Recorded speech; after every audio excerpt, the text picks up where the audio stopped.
what I'm looking to do is try to protect the families that are in this domestic violence situation by giving them knowledge about what they can do, how they can represent ourselves, because what we're seeing is also lawyers and judges are acting in tandem to continue to fleece America's families.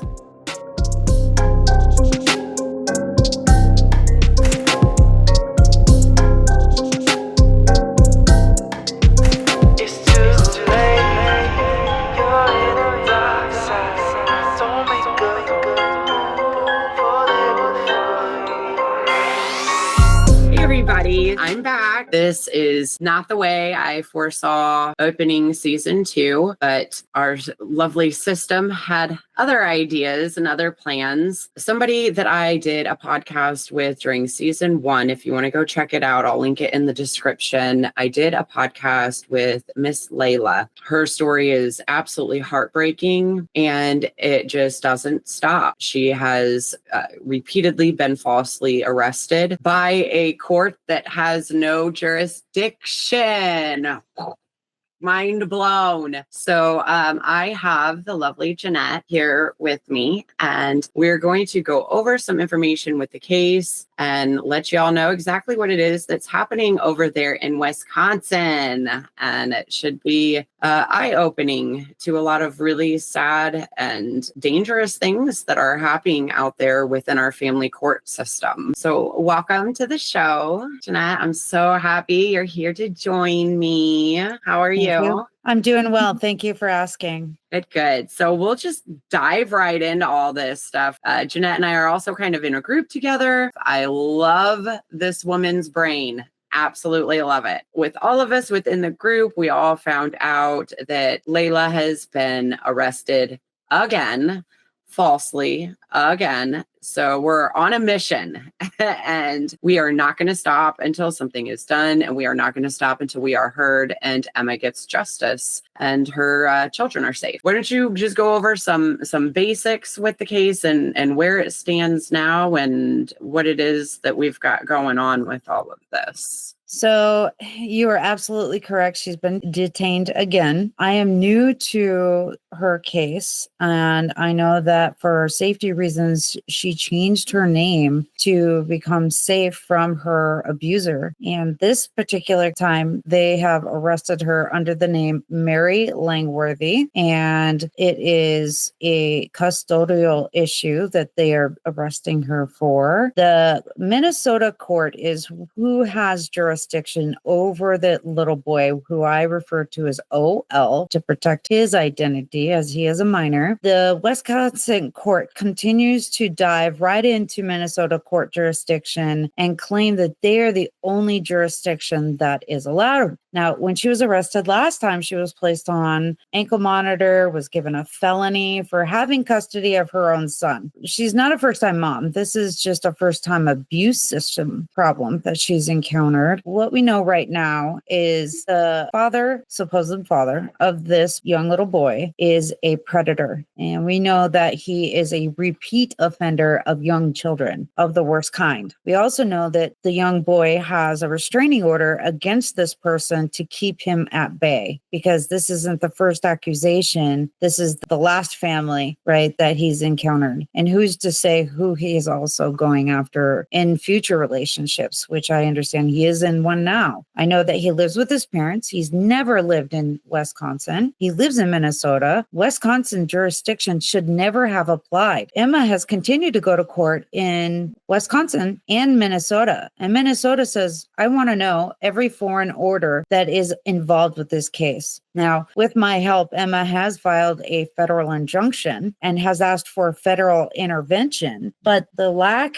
of emergency is very clear. So when the 22nd of October came around, Emma was alerted that the young boy was in a certain place that they had recognized she is the custodial parent, and they said something's really wrong with the boy. As if they can tell based on his appearance, based on his demeanor and fear, that maybe he had been, in a situation where the predator had gotten to him. Now we know that on the 24th, Emma was arrested for having in her custody. She had called the court in Minnesota and they said, well, there's nothing that we can do. You have custody. You should have custody. We're not going to write a letter saying that you have custody, which would have prevented this egregious arrest right now, right? So Wisconsin has been given new orders as of yesterday to take to the predator for full custody. As of yesterday, Emma was alerted in her jail cell that DHS is taking custody of her son. We don't know, based on conversations that I've had today and yesterday, if he's in fact in Dakota County, Minnesota, where Emma is, and she's under Mary Langworthy. The young boy is either in the custody of Ramsey County, Minnesota,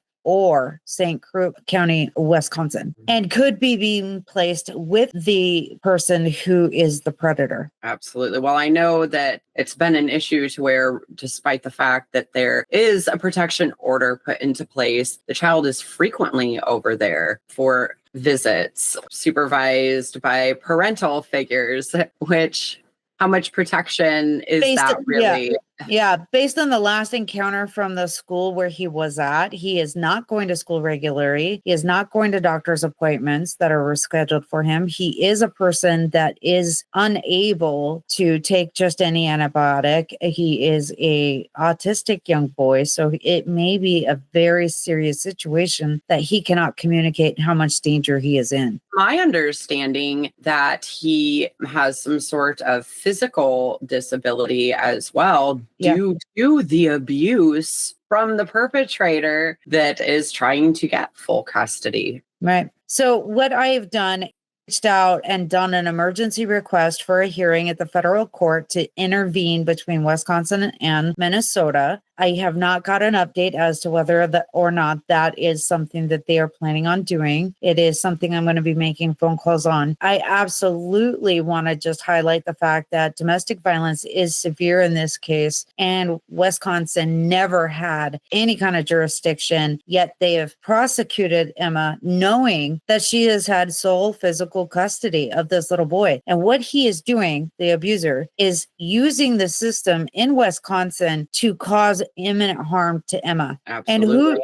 And the son is being put into some very serious danger as well. The protection of this kid is absolute. But what we do know is this is a violation of the UCCJEA, which is the uniform custody and control thing that the federal government has applied when they say the kid lives there for 6 months. That's the jurisdiction. Well, the custody court was in Minnesota. They never released any kind of control over to the other court. So Judge Starr of Ramsey County Court said there's no reason to give you another letter saying you have custody, but she did say you are to follow these orders. And Mr. Abuser was there at those hearings, so he knows that he's doing something. Absolutely. I mean, what he is doing is criminal. I mean, it is criminal. This is no different than frauding an insurance company, except he's frauding our court system. Right. Like, I mean, what is it going to take for our court system to open their eyes and see what's happening and not only keep these victims safe, but hold this perpetrator accountable? I mean, the atrocities that has been committed is it's overboard. I mean, this isn't just some, he was slapping people around and he'd get drunk and get mad, or, I mean, like, there was very serious harm and very serious crimes, permanent damage that was done to his victims. And it is also my understanding that from the first time around, when this order was first put out, it was said that he could have supervised visitation, and it was supposed to be professionally supervised by a specific place there in the area. And he went to several supervised visitations, and that place then ended up refusing to allow him to come to any more visitations. They wouldn't allow him on the property anymore because of his threatening behavior that he was exhibiting during the visitations. So even that right there, right? He's telling Wisconsin that he's been denied access, right, by this other party. That isn't up to any other party except for the judge. And he went from Minnesota court, which he could have said something to that court, court and said, hey, I need my visitations restored. But he didn't do that. He went to another jurisdiction and jointly continues to ask for the location of the victims. Yeah, he That skipped is state interstate lines. stalking. Absolutely. So- and she had lived in Florida. So, like, when all of this first started, she was extradited all the way from Florida. They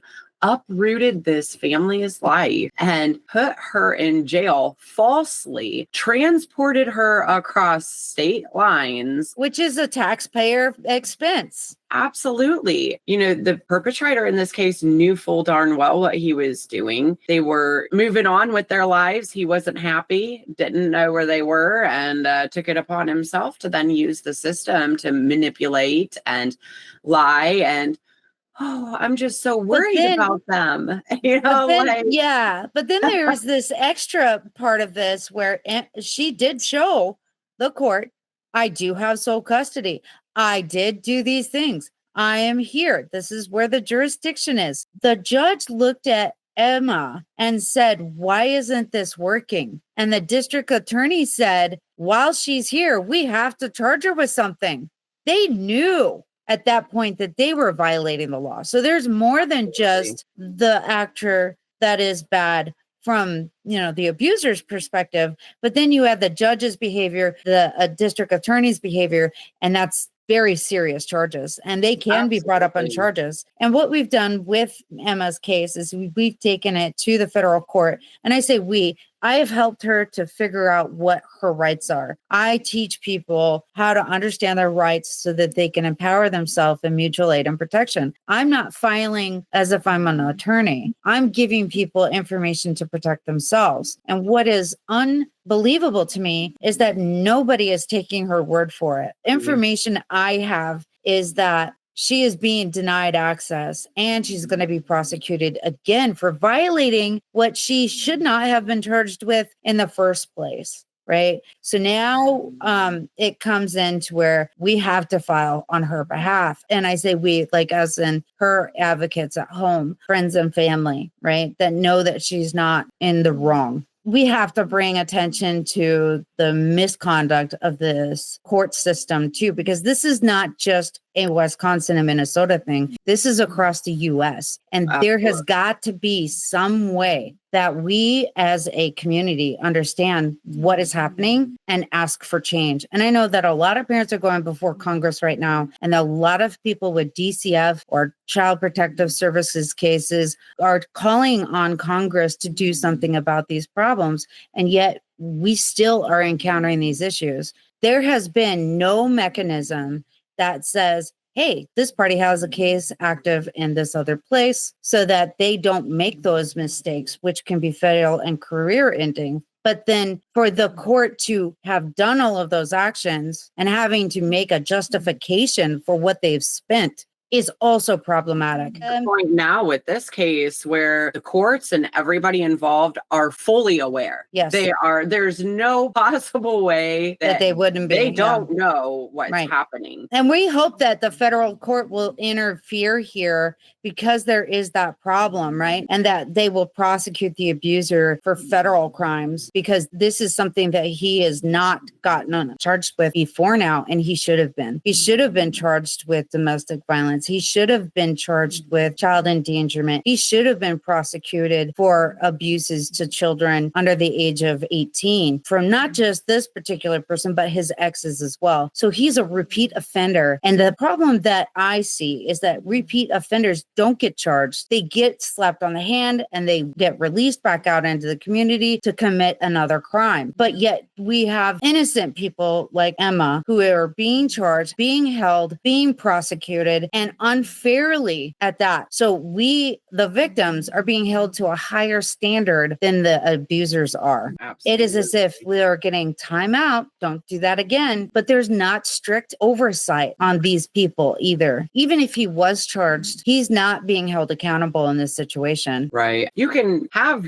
court orders and protection orders and whatever you want under the sun all day, every day. But if you have other officials officials who aren't going to recognize that and follow it, then what the hell good does it do? So what do we even have a court system in place for? If the judge is going to make orders and they're not going to be followed, I mean, what's the purpose? The purpose is to cause more harm. And, here's a theory of mine. This is something I believe. They are getting money from the federal government to address domestic violence, but they realize this is a cash cow. So why stop domestic violence? Let's let it continue. And also the court and perpetrator intensified the abuse. And that is something that these people should be charged with. That's a problem that our community is not even addressing. Well, courts also they're incentivized to reunify families as well. Most cases, that's okay. That's a great thing. But when you have a family that's just broken and where there is an abusive parent and an unsafe parent, once you get into those aspects of it, that is just so dangerous. And it is a literal just time bomb. It is. Or something traumatic is going to happen. I'm in Oregon and my abuser is in Washington, and he crosses state lines to stalk as well. And this is where her and I came together. The problem that we're seeing is that even though I called out my abuser in Oregon and in Washington, Child Protective Services does not get involved. Then you have the police that do nothing when we call. Then you have the court system that does nothing when we call. And it's an expense to the taxpayer. So why are we paying taxes into this system when they aren't doing enough to help and care for these people? That's the problem that I'm seeing. And we also need to realize that by the court system doing this, by them putting laws and putting procedures and putting practices into place to help survivors and to help people be safe. And when that fails and they don't follow through, not only does that send a really big message to those victims out there who have not yet broken free to become survivors of that trauma, it also sends a message to the perpetrators that says, do whatever you want. We're not going to we'll endorse it. We'll endorse it. And that's the thing, right? So many parents that are in this situation have their children murdered. So many people kill themselves, and so many people are harmed and killed themselves. And then you have the small little community where the domestic violence victim kills the domestic violence perpetrator. And then the victim is then held in prison for a very long time. Why? Because none of the actors acted before that time. None of the people that could have interfered and corrected the course of that person's life did anything to protect them. So you have victims out here thinking there is nothing out there for me that I can do to help myself. Domestic violence shelters are disempowered. Court system victims are disempowered. And then you get this other strange effect too, where the court looks at you, they look at the abuser and they say, you know what, you're the bad parent and you're the good parent. Let me give the bad parent the custody of the children. That means that the safe parent will come in and pay anything to get that child back. And then you have the abuser who will pay anything to continue to abuse you. And the court's the real abuser there. It's a big money scheme. It's a scheme for money. And what do we get? We have dead children, dead women, and no assistance for domestic violence. Even though this is a human rights issue, we could go to the international court system and say, we're not being treated with any kind of due process. We're not getting our custodial rights protected. We aren't getting our domestic violence issues resolved. So what do? There's no place on the planet to go if these are the way that these courts are allowed to act. And that is what I continually see when working with other families across the U.S., right? I don't just operate here. Yeah, it is nationwide. Everywhere. It is. It's also outside the international scope too. Mm-hmm. So what I have become aware of is if United States, if we change, that's going to affect the way the rest of the world responds. We are trendsetters. Trendsetters, folks. Yeah. I mean, power and the abilities and the amazing things that we could do are just astronomical. And it boggles my mind. Why in the fuck are we not doing more? I mean, it's just the point now where it's these are children's lives. If we can't rally together and come together as communities and as society to keep our children safe. And what I'm looking to do what I'm looking to do is try to protect the families that are in this domestic violence situation by giving them knowledge about what they can do, how they can represent ourselves, because what we're seeing is also lawyers and judges are acting in tandem to continue to fleece America's families. Ex parte communications are in I bet damn near every single courtroom. And just my experience in this court system, you say the word domestic violence in a family court and you are automatically ripped away from your children. Well, there's also the problem nationwide where, I mean, you have domestic violence, which is a very serious crime. There's been so many different things that have been done and laws that have put into place, mainly. Yeah, we have great laws in places. Yeah, great laws in places, but the court system just refuses to acknowledge it. In my own case, I say that is unlawful, that is unlawful, that is unlawful. And the court was like, well, that doesn't apply here. So we're left with, what do we do, right? So families do need to come together and we do need to sue the government. We do need to sue our abusers and we need to do that in one group, right? One group. And the reason why I say we have to work with these groups is sometimes there are different people with different behaviors and they don't get along, but we have to grab a hold of these groups and start coming together and getting case numbers, getting that information, get that data down to Washington, D.C., and ask the people who work on these measures and on these legislative places to make laws that prevent these judges from acting these ways, and then also prevent lawyers from acting in tandem in unethical behavior. And then we have to have these DHS workers that get involved and help women, children stay safe. And it boggles my mind, the sheer numbers. I bet you if I walked into a courtroom today and I took every docket number off of the wall for a judge, any family that brought up any domestic violence before that judge, at the end of the day, they were every last one of them denied custody, denied restraining orders, denied any kind of prevention work for them at all. And then you have a very small amount of judges who are doing the right thing and are trying to protect our kids, but they're dealing with what the precedence is. And we have to decide as a country that this is unacceptable and maybe take on the court system in a bigger way. Another problem is the fact that they take these very serious charges and they take it out of criminal court and put it in family court. Into the family court. So there's never any prosecution. It doesn't go on their record. There's never any justice. And of course, that's going to affect the case as well. So it's almost as if they're setting us up for failure. Well, and you'll see that. Prosecuted, you would have that to fall back on as a mother to show and prove that they are dangerous. But when they take it out of criminal court and try to silence you and no, that's not what's happening. It's what are you going to do? Right. And what we learn is that ADA rights is a big deal, right? It's a Title II and a Title VII. It's our civil right. But the minute women say that I have domestic violence abuse, we are then ADA. We should be covered under ADA as victims, right? So the whole thing from the beginning, the courts say, I don't want to touch you if you have ADA. They won't even listen to ADA. So the laws don't apply. Then the victims don't apply and the children don't matter. So then you have the sector of the abusers. They are doing things in tandem. It is as if they're a community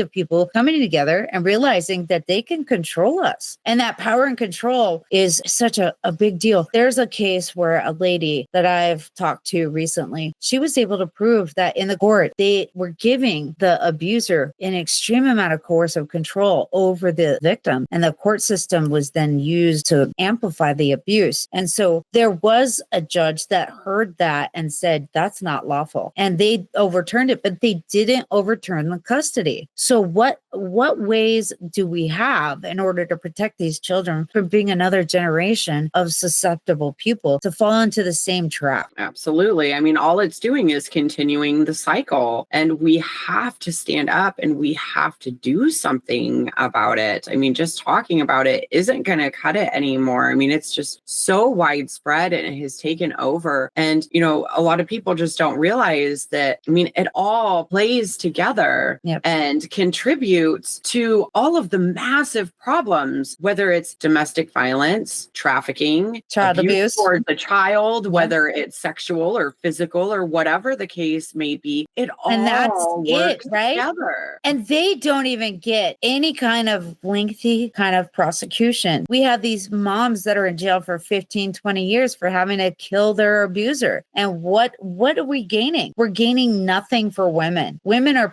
disproportionately affected. People with disabilities are disproportionately affected. The people of race are disproportionately affected. And then you have LGBTQ, then you have disability rights, you have all of these agencies that have zero accountability. It's Zero. failure all the way around. And one of the big stipulations, I guess, that society has, and I hear it all the time. Well, why doesn't she just leave?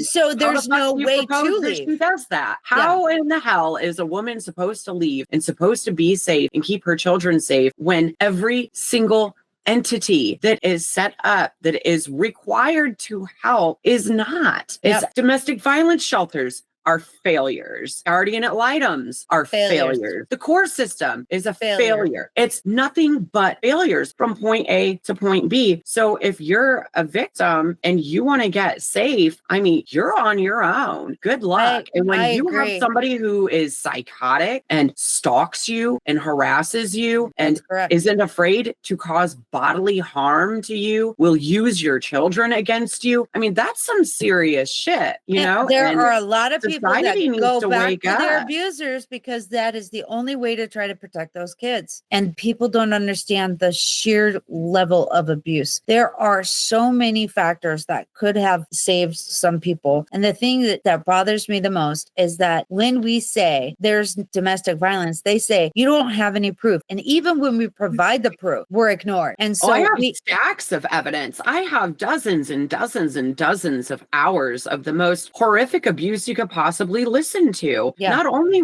do they refuse to file charges against him, it was almost a 5-year court battle. People are in this for lifetimes. When someone divorces a abuser, they can be in court for sometimes 25, 30 years. And it is, like I said, it's that trap, that wheel that we cannot get rid of. And they say, well, your proof isn't proof. Or when you say, hey, here's my text messages, not proof. What is it going to take? A therapist saying, yes, this person has been abused. That has been not enough. For me, I had broken my neck. And when I was in surgery, I was held in contempt for not showing up to court, even though I brought a doctor's note. So there are these factors that just, if you have a mitigating circumstance, right, where you're in a minority group, you're adversely impacted. Veterans, they're suing. And the thing is that there's 20 lawsuits on all the states from federal government saying, if you have a disability, you're to be protected. And there's no accountability. If you look at whistleblowers from the Department of Justice, they tell the courts, you don't have to listen. And we're not filing the complaints where people are saying something is wrong. So I encourage people to call their governor. I encourage people to say to the attorney general, I say the ombudsman, all the DHS, and then we have to sue these departments to say, hey, look, what you're doing is unauthorized access to unearned money. You should not earn money if this is the way that you want to act. And we have to alert our public. These podcasts are so important. These airways have to be so that we can say, these are the failures and this is what we're going to do to fix it. But we have to really go ahead and fix it. Our laws on the book, doesn't matter that they're there. We have to hold these judges accountable. In my case, I have held those judges accountable,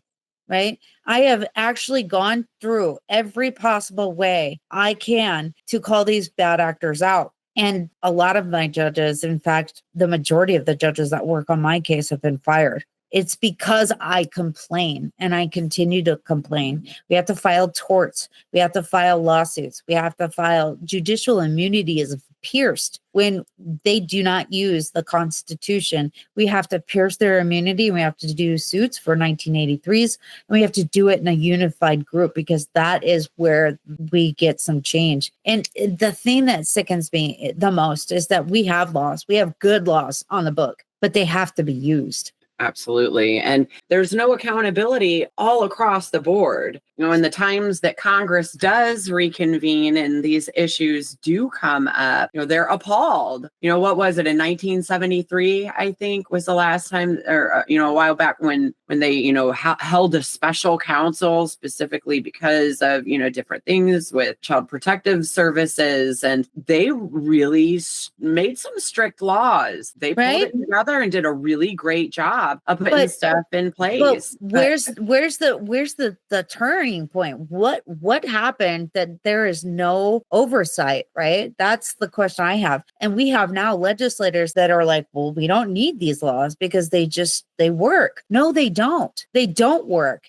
They silence the people who say that they don't work. They jail them. They put them behind bars. They subject them to more domestic violence. That doesn't work. And that shouldn't work for America's families. Amen. That's something that has to be an egregious thing. Our legislators have the authority to fix this, and they have to hear our stories. And in Washington state, they said, you know what? Domestic violence is bad, but on the books, the law is banning any victims from coming to their court and talking to any of their legislators. What does that say? It says that we know that there's abuses happening. We're just going to silence you. So it's disgusting to me. Sorry. That's okay. Family happens. I've missed custody with my daughter for more than 6 months now. I haven't seen her because my abuser is allowed to decide whether I get to see my daughter or not. And then he tries to play this trick with her and say, your mom's just not showing up. But on paper, he's like, I'm not going. He will change the location of court dates, not serve me, and then say, well, your mom just doesn't show up. She doesn't care about you. And that's just allowed. That's emotional abuse of a child. Really, when you get down to brass tactics of it, I mean, the courts are doing nothing but literally help an abuser abuse their victims further. Several of my groups have said it is court and perpetrator intensified abuse. So it's CPIT. Absolutely. And that should be so part of the DSM-6. I know that they're coming out with that in the coming months, but they can't agree on what to put for domestic violence survivors. They know that there is CPTSD, which is complex post-traumatic stress disorder, the cortisol fatigue. It causes so many physical attributes, as well as it damages our kids. It's generational trauma that we're being inflicted upon. That has to be some sort of way that we come together and say, we're tired of this. We're not going to take it anymore. And our groups have to come together and have a unified mission that this is what we're going to do. And we have to change the atmosphere. We have to change the whole domestic violence and court and child custody. We have to change these things, and it has to be permanent. And there has to be real consequences for the abusers. There has to be a way that they have to go to jail. I've been doing a lot of research for my local community over the last week because there's obviously just epic failure here across the board as well. And, it's not always, you can't really pinpoint it. You have you have to be really educated to do that, right? And identify you have your law enforcement, and they can make the arrests and they can file the charges, all day, every day. You can lock them up. But if you have a prosecutor that's not going to prosecute, or a family court that's going to pull it out of there, some entities do want to help and do want to do what they can. But it's going to take all of us working together. That's right. And survivors and communities, us survivors can't do it alone. We can't do it alone. We have to have community support. Right. And we are begging for community support. That's the problem. There's so many of us and so few resources to it. They're throwing all the resources to domestic violence court. It's misappropriation of funds. It really is. And this is something that is not acceptable by the generally accepted accounting practices. And maybe we need to go to auditors everywhere. And the one thing I want everybody to know that looks here, every state has a domestic violence registry. You can go to the state and they will list the persons who are abused abusers so that we can do more research and background checks on the people that we date. And this is another reason why people in our situation, women are just saying no more relationships. They are too toxic. Men are taught to do things a wrong way. We don't have any out, so we aren't going to get into them in the first place. And then they say, well, the birth rate is going down. Yeah, it is, because we don't want to be abused. Right. Stop being douchebags. Right. I'll be right. I'll be done soon. Okay. Okay. My poor partner had a stroke, and he has memory issues. I have to repeat to him sometimes because he was like fine with it like 45 minutes ago, and then he wants to go. I stroked out while they were doing a brain procedure I have a brain aneurysm that's super big. Like we're not sure how you're alive, but well, I'm glad you are. Yeah, right. You're very important. Yeah, I have 9 coils in my brain. The world record is 11. Wow, so, let's not beat that record. Right. This is not a record we want to, this is not a record that we want to be a part of, right? This is for sure. Right. I have fake vertebrae in my neck. And when I went to go to surgery and I had the court say to me, we'll give you an excuse, and then for them to hold me in contempt, they aren't even holding up to their own words. So the disability community, the veteran community, the exploited and missing children community, like we as domestic violence survivors, we need them to step up and change it now, and recognize what we are saying and stop it, because we are coming for them. And it's going to hit them hard. Absolutely. Yeah, we're not backing down. And nor are we messing around. No. We're here to. That's it. Like, I'm done. It's just the point now where I am just so livid and so disgusted with the way that innocent people are being treated and what is happening to these innocent families and innocent children. I'm not tolerating it anymore. Like, I don't care who I piss off. I don't care how loud I have to talk or, what I need to do to get word spread around. I'm going to do it. Like, that's what we have to do. Enough.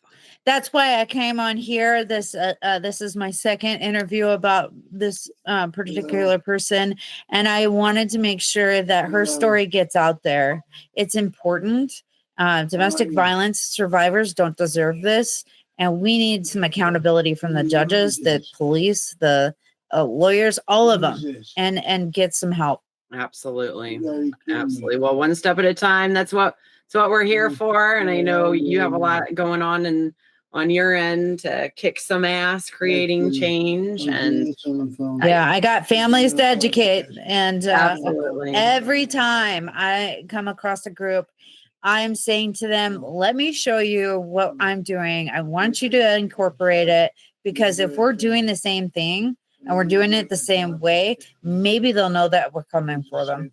Absolutely. And I will leave links and such in the description down below, and make sure that everybody gets connected to the resources that we need, and you get the help that you need to move forward and have some accountability and some justice. Justice is definitely needed for Emma. Yes, absolutely. I'll also link the previous interview that I did with her as well in the description. So if anybody's interested in hearing her take on things, I mean, obviously a lot has transpired since then. This is, isn't this like the 3rd or 4th time that she's been falsely arrested? This is the 3rd time. Yeah. Like, seriously, folks, can y'all imagine being falsely arrested and prosecuted for having custody of your son, which her son hasn't even been with her because she keeps trying to get him back and they won't let her have him back. Right. And jurisdictional nightmares. Yes, jurisdictional nightmares. It's just insane. I mean, the whole story is just mind-blowing how our system can be that much of a failure. Yeah. People around the world, we need change. Amen. So let's come together and be supportive of our... And beat this system of failures. Yes, yes. I'm pretty sure that everybody in America at this point can agree that we're all fed up with the corrupt ass bullshit. Like Yep. we're all over it. All So over are we it. gonna do And we're something going about it? public. This is the other thing. We're going public with our Yes. abuse stories and the names of the people who are doing these abuses. My abuser's name is Anthony. My abuser can't be in another relationship because he says it's my fault. And I said, you shouldn't be in a relationship. You know why? You're hurting people, and that's Yes. not okay. Absolutely. Yeah, we are all about calling out the BS. And Yeah. if you're a check out- perpetrator, then sorry, suck yeah. it. We're coming after you. I don't know what to tell you. We're And coming. there's Facebook groups. These are great. They are we dating the same person? And they show pictures of the abusers, and we're talking to in a community like this is an abusive person, let me tell you. And it's crazy smart for some of these people to Absolutely. do that. And it's sad that we kudos. have to do this, but you know, I mean, when nobody else is going to protect us and keep us safe, I mean, we'll figure shit out on our own then, you know. Yep. But don't be bitching and complaining. We're gonna out. we're gonna have to be very public. We're gonna have to be very loud about the abuse, and then we have to corner these bad actors and say, look, you can't do this anymore. Yes, yes, you are incompetent. You do not deserve your position. So thanks for your paycheck. Bye. Bye. Nice. Yeah, one day we'll get there. I mean, I'm not going to stop until we do something. Something has to change. So well, there's change in the air, let me tell you. I think I think I've cornered the way to do it. Fire the judges, file torts, file lawsuits, do it in unison, come together, and let's end the domestic violence. Yes, if you are a survivor and if you are dealing with CPS or corrupt family court system, reach out. We can get you connected with the resources that you need so you can get the help that you need so that you can try to keep yourself safe. Meaningful change. Have a great day. You as well.